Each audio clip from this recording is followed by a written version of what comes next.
Rumah Sakit Umum Daerah Dr. Slamet Garut mengalami kebakaran. Kebakaran terjadi di salah satu gedung di bagian barat RSUD Dr. Slamet Garut pada Minggu 1 Oktober pukul 12.20 waktu Indonesia Barat. Kepala Dinas Kebakaran Kabupaten Garut, Ede Komara mengatakan proses pemadaman masih berlangsung hingga Minggu siang. Pihaknya menerjunkan 8 unit armada kebakaran dibantu armada lain dari dinas terkait. Proses pemadaman masih berlangsung, kami menerjunkan 8 armada, ujarnya di lokasi kejadian. Edet menjelaskan pihaknya masih melakukan pendalaman untuk mengetahui penyebab kebakaran tersebut.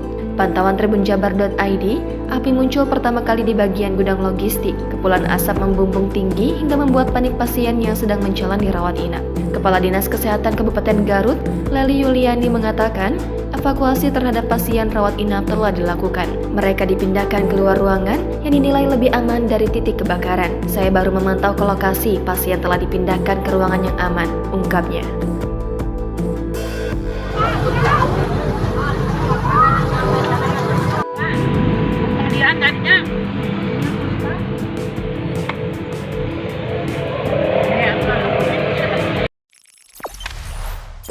Jangan lupa subscribe, share, komen, dan like ya.